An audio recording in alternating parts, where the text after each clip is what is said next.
So, threat and error management, when we come to teach this upper air, we are operating close to the stall, so there is always a threat of inadvertently stalling the glider completely, especially if it's gusty. We need to be aware of our height. We also need to be aware of the student over recovering the exercise, in other words, pushing the stick too far forward and too fast. Hassle, which is part of the TEM, height. Well, we're not going to lose an awful lot of height on each exercise, but we do need to be mindful of where we are in relation to the airfield, and that we might get a stall, possibly with wing drop. Airframe, make sure the airframe is set up as required. Make sure our straps are tight. Security, have we got any loose articles in the aircraft? Probably best done prior to launching. Engine, unless we're doing this in a motor glider, we don't need to worry about that.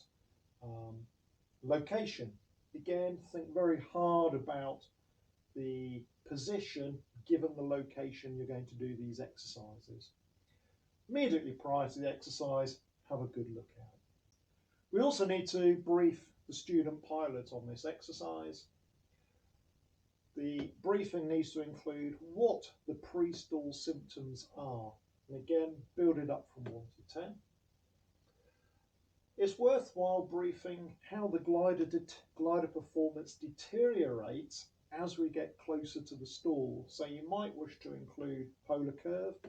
As we get closer to the stall, performance deteriorates. So as well as having poor performance, we are actually getting close to the stall. They need to be aware of angle of attack on the wing, and talk about situations where they might find themselves flying at low speed. So possibly trying to get the most of a very weak thermal, or sitting on the ridge, progressively slowing the glider down to maintain altitude. So when we demonstrate the exercise, as I said before, fly the glider at the normal attitude and speed.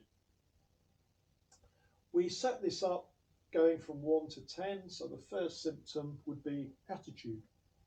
Demonstrate the normal attitude. Then simply raise the nose and point out to the student the attitude is nose high. And then, even though we're not close to the stall, recovery. Move the stick forward, regain flying speed, and then return to the normal attitude.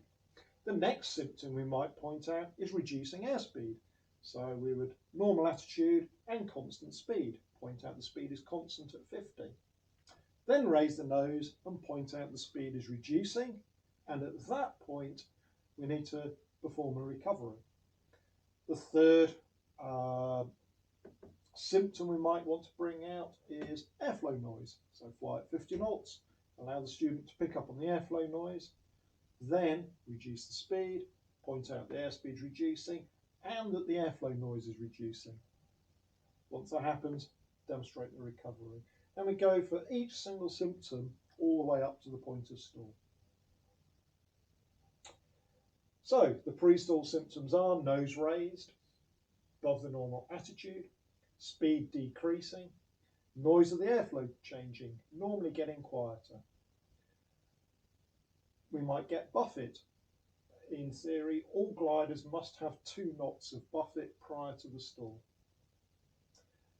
The changing effect of the controls is a difficult one to point out. The only way the student is going to be aware of a changing in effect and feel of the controls is for them to have a go. So when you point out this one, allow them to manoeuvre the glider at normal speed and then allow them to manoeuvre the glider very close to the stall. They'll probably get a lower roll rate. There's less force on the controls and probably less roll damping as well.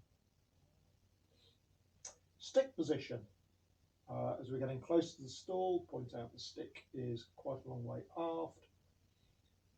Higher rate of descent.